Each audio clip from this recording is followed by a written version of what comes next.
ശശി തരൂർ എംപിയെ പുകഴ്ത്തി മുഖ്യമന്ത്രി പിണറായി വിജയൻ. രാഷ്ട്രീയമായി വിരുദ്ധചേരിയിൽ നിൽക്കുമ്പോഴും നാടിന്റെ വികസനത്തിനായി തരൂർ നടത്തുന്നത് ക്രിയാത്മകമായ ഇടപെടലാണെന്നാണ് മുഖ്യമന്ത്രിയുടെ പ്രശംസ. News 18 Malayali of the year 2026 പുരസ്കാരം ശശി തരൂരിന് സമ്മാനിച്ച ശേഷമാണ് മുഖ്യമന്ത്രിയുടെ വാക്കുകൾ. ഇത്തവണത്തെ പുരസ്കാരം ലഭിച്ചിട്ടുള്ളത് നമുക്കേവർക്കും പ്രിയപ്പെട്ട ശ്രീ ശശി തരൂരിനാണ്. തികച്ചും ഉചിതമായ തീരുമാനമാണിത്.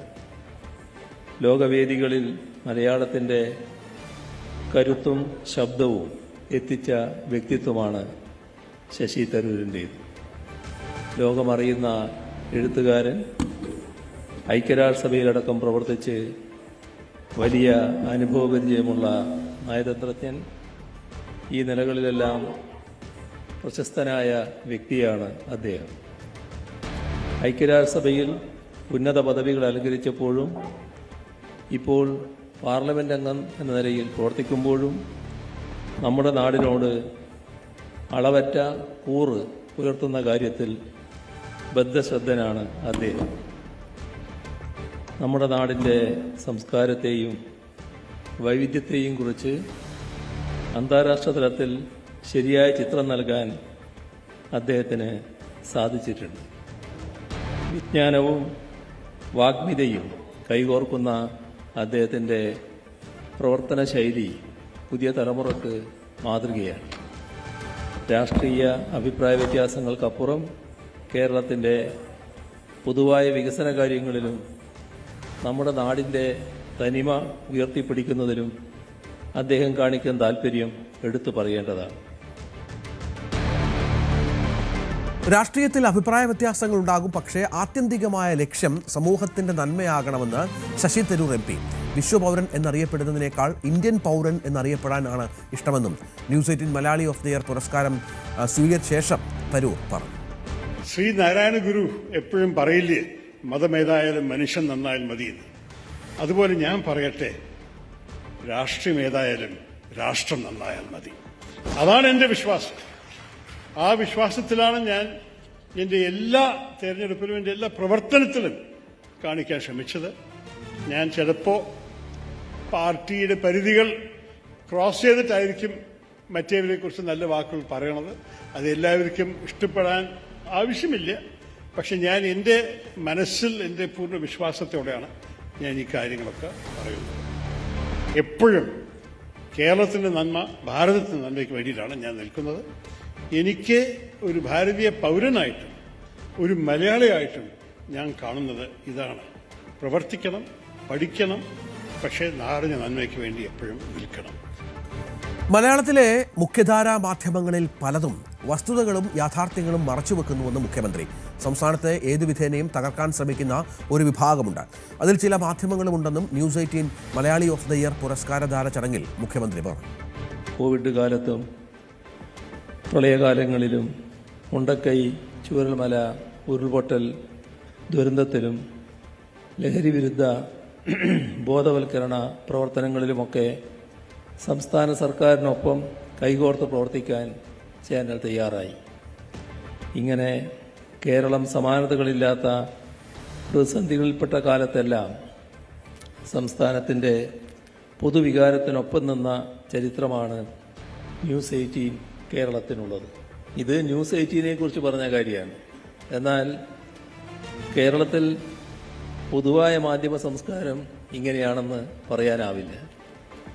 മലയാളത്തിലെ മുഖ്യധാരാ മാധ്യമങ്ങളിൽ പലതും വസ്തുതകളും യാഥാർത്ഥ്യങ്ങളും മറച്ചുവെച്ച് ബോധപൂർവം കടുത്ത ഇടതുപക്ഷ വിരുദ്ധത പ്രകടിപ്പിക്കുന്ന കാലമാണിത്.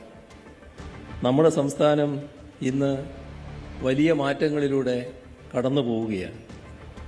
ജനകീയ ബദലുകൾ ഉയർത്തിപ്പിടിച്ചുകൊണ്ട് സംസ്ഥാനം മുന്നോട്ടു പോകുന്നു. അങ്ങനെയുള്ള സംസ്ഥാനത്തെ ഏതു വിധേനയും തകർക്കാൻ ശ്രമിക്കുന്ന ഒരു വിഭാഗം ഇവിടെ സജീവമാണ്. അതിൽ ഏറ്റവും മുൻപന്തിയിൽ നിൽക്കുന്നത് നമ്മുടെ ചില മാധ്യമങ്ങളാണ് എന്ന് പറയേണ്ടി വരുന്നത് നിർഭാഗ്യകരമാണ്.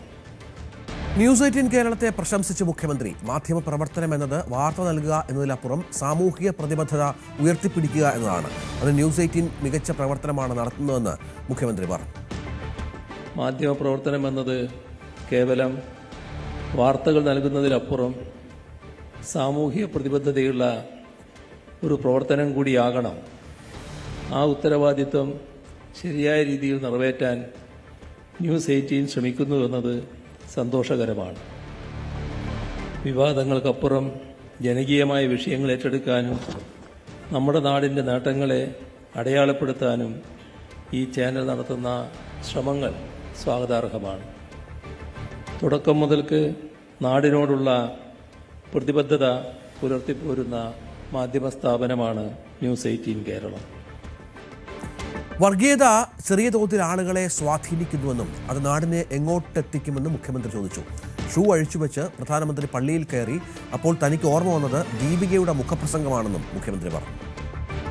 വർഗീയതയുടെ ആപത്ത് നമ്മുടെ രാജ്യത്തിൻ്റെ മറ്റു ഭാഗങ്ങളിലെല്ലാം വലിയ തോതിൽ ഉയർന്നു വരുമ്പോഴും കേരളം ഒരൊറ്റപ്പെട്ട തുരുത്തായി നിൽക്കുകയായിരുന്നു. അതിലെ ഒരു ഘടകം ഈ സംസ്ഥാനത്തിലെ ഇടതുപക്ഷത്തിൻ്റെ സ്വാധീനവും കരുത്തുമായിരുന്നു. നമ്മുടെ സംസ്ഥാനം തീർത്തും വേറിട്ട് നിൽക്കുന്നു. ഇവിടെ ഒരു ഭേദചിന്തയുമില്ലാതെ സോദരത്വേന വാഴാൻ കഴിയുന്ന ഒരു നാടായി നിൽക്കുന്നു. ഇതൊന്നും ഇന്നത്തെ ദേശീയ സാഹചര്യത്തിൽ പലയിടത്തും സ്വപ്നം കാണാൻ പോലും കഴിയാത്ത ഒന്നാണ്. പക്ഷേ നമ്മുടെ നാടിൻ്റെ യാഥാർത്ഥ്യം ഇതായിരുന്നു. എന്നാൽ മെല്ലെ മെല്ലെ ആ വർഗീയത ചെറിയ തോതിൽ ആളുകളെ സ്വാധീനിക്കുന്ന സ്ഥിതിയിലേക്ക് വന്നിരിക്കുന്നു. തീർത്തും അസ്വീകാര്യമായി നിർത്തിയിരുന്ന സ്ഥാനത്ത് ചെറിയ തോതിലുള്ള സ്വീകാര്യത വർഗീയതയ്ക്ക് വരുന്നില്ലേ? ഇത് നമ്മുടെ നാടിനെ എങ്ങോട്ടാണ് എത്തിക്കുക? ഇടതുപക്ഷ വിരോധത്തിൻ്റെ ഭാഗമായി വർഗീയതയെ ഏതെങ്കിലും തരത്തിൽ പ്രോത്സാഹിപ്പിക്കാൻ തയ്യാറായാൽ അത് നാട്ടിനുണ്ടാക്കുന്ന ആപത്ത് എത്രത്തോളമായിരിക്കും. ആദരണീയനായ വൈസ് പ്രസിഡന്റ് അവിടെ സംസാരിക്കുകയാണ്. അപ്പോൾ അദ്ദേഹം ഒരു കാര്യം പറഞ്ഞു. നമ്മുടെ പ്രധാനമന്ത്രി ഡൽഹിയിൽ ഒരു ക്രൈസ്തവ ദേവാലയത്തിൽ പോയി. അവിടെ ഷൂ അഴിച്ചു വെച്ചാണ് അകത്തേക്ക് കടന്നത്. വലിയ ആദരവോടെയാണ് അകത്തേക്ക് കടന്നത്. ആ ഷൂ അഴിച്ചു വെച്ചുകൊണ്ടാണ് ബൈബിൾ അദ്ദേഹം ഏറ്റുവാങ്ങിയത്. അപ്പോൾ അങ്ങനെ പറഞ്ഞപ്പോഴും പെട്ടെന്ന് ആളുകളുടെ മനസ്സിൽ എന്താണ് കടന്നു പോകുന്നത്?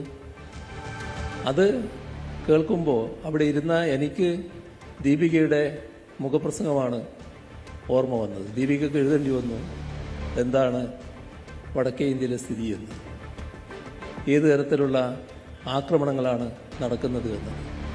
ആക്രമണങ്ങൾ നടക്കുമ്പോൾ അതിനെതിരെ ഏതെങ്കിലും തരത്തിലുള്ള ശക്തമായ നടപടി സ്വീകരിക്കാൻ തയ്യാറാകുന്നില്ല എന്നത് ക്രൈസ്തവ സമൂഹത്തെ ആകെ വേദനിപ്പിക്കുന്ന സ്ഥിതി വരുന്നു.